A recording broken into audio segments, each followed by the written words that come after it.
really grateful. Does anyone remember the decision in 2003 that the court issued?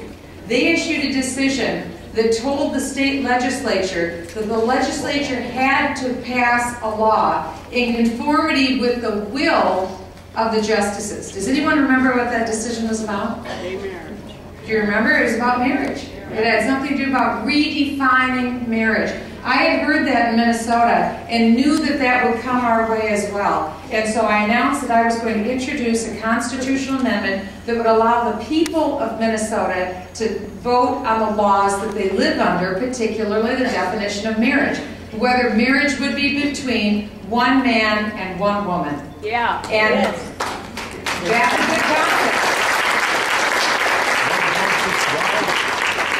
People were, as you can imagine, this was the height of the controversy, and I was at the tip of the spear on that effort. And the reason why I bring this up is because I say to you, persevere. Persevere, and never despise small beginnings. Because we were just a few people that had gotten together and tried to make this happen. And this bill that I introduced, we began with, we were not able to get it out of the liberal-dominated Senate that I was in. We tried again, we weren't able to succeed, but we didn't give up because we knew the people of Minnesota ultimately wanted to be able to vote on this bill. 30 different states have put this bill up. Every time states have put this bill before the American people, they have voted in their states to retain the traditional definition of marriage as between one man and one woman.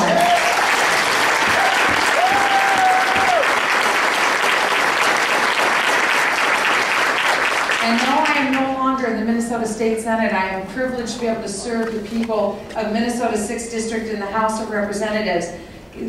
Others took that torch and they carried on. And just a week ago, last Saturday evening, Minnesota finally passed the constitutional amendment defining marriage as one man, one woman.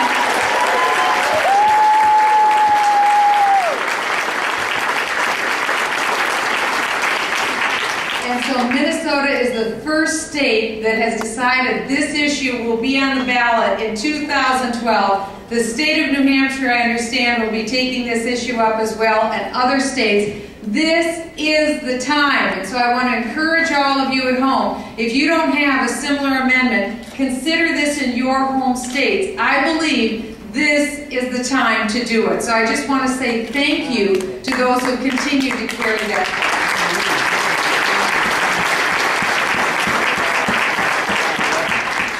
We need to do this because how many of you know that marriage is under siege like no time in recent history?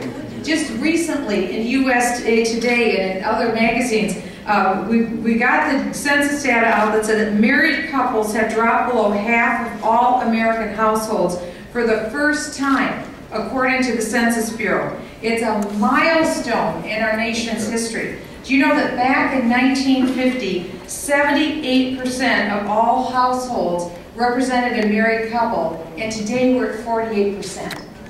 That has created a profound difference in America. This year, my husband and I will be married 33 years.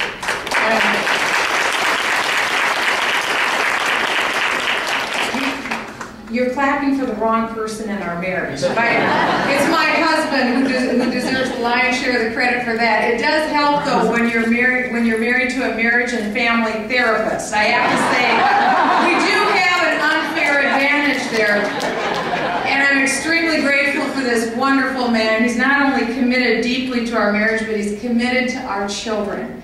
And we made a decision when we first got married. One of those decisions was, even though we didn't have a lot of money, we decided we would always live on just one income.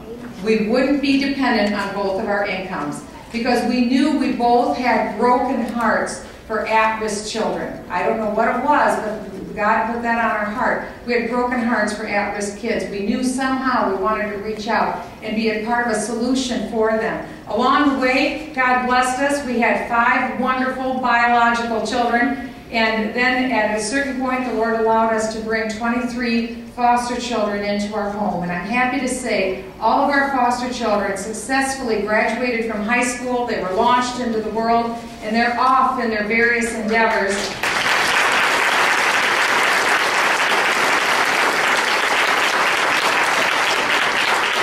And with each of our 5 children, we began homeschooling our 5 children because we believed as parents we wanted to teach our children how to read before they went off to school. Because if a child can read, they can be self-taught and they can make it. And so we homeschooled each of our 5 biological children and then got them off into the world as well. And now this Sunday, we will have graduation for our daughter from high school. This fall, we'll send 2 off to college. And let me tell you, after 29 years of parenting, we're going to be done after this Sunday. And we love these children, but it's sayonara.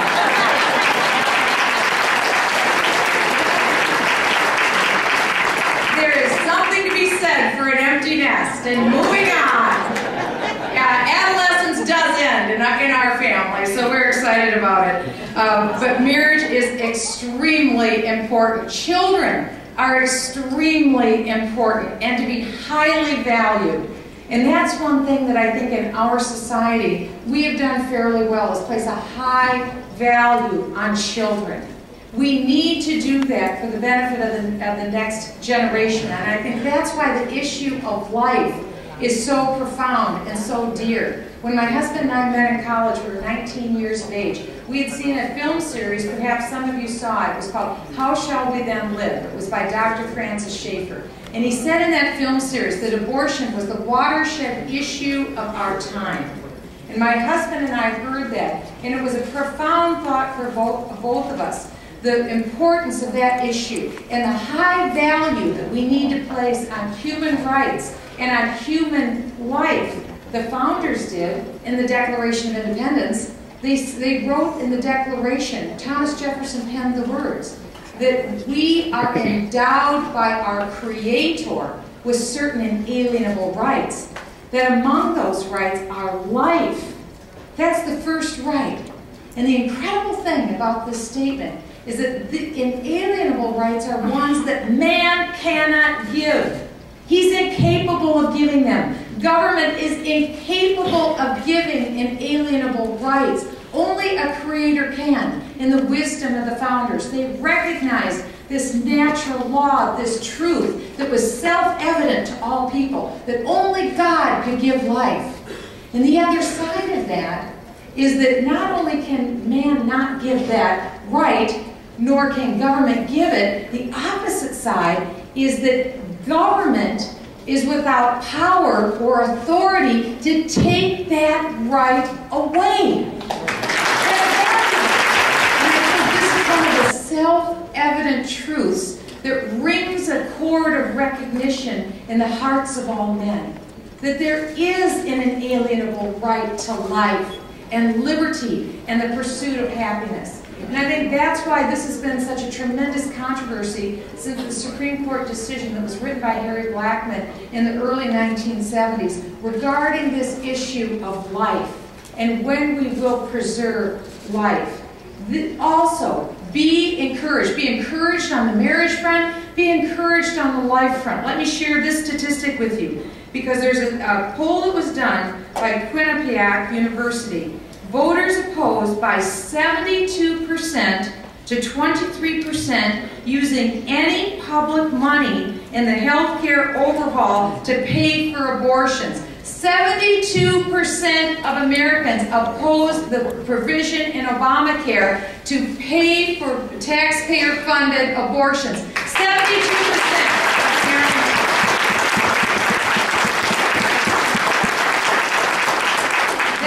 I am convinced that ultimately, be of good cheer. We will win this fight because we will repeal Obamacare. It will happen. And I am committed. I will not rest until we repeal Obamacare. America will not rest until we repeal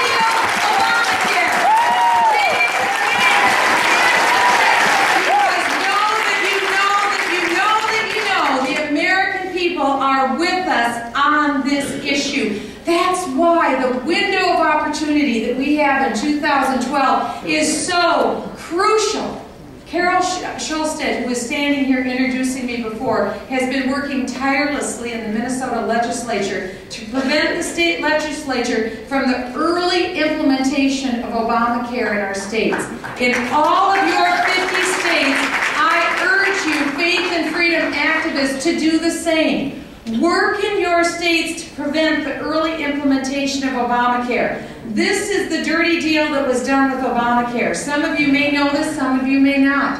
When Obamacare was given and we were told to vote on this bill, you can do a LexisNexis search and you won't find this fact. Hidden in that bill, tucked away in this bill, supposedly in plain sight, was $105,464 million of pre-funding of Obamacare to implement it in the 50 states.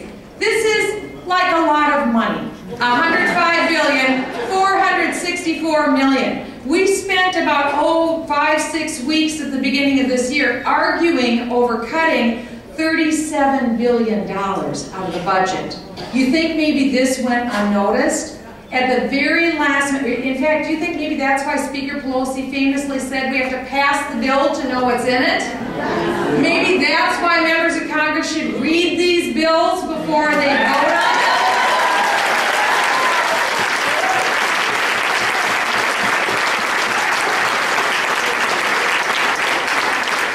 Don't worry, Faith and Family, it's going to be just fine. We're going to repeal this bill, we're going to get that money back. This also, I think, has given rise to the steam that's behind the issue of defunding Planned Parenthood.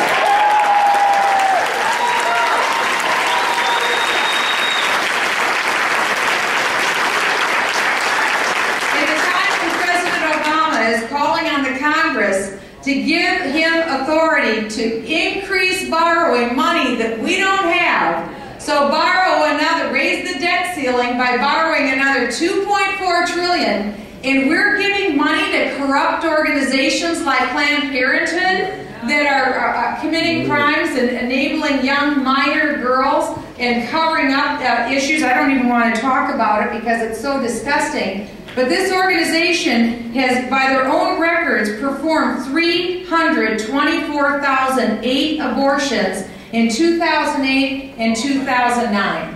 And that's in addition to the trafficking of underage girls that has gone on under Planned Parenthood's nose. Do you think maybe we could start here by defunding this organization?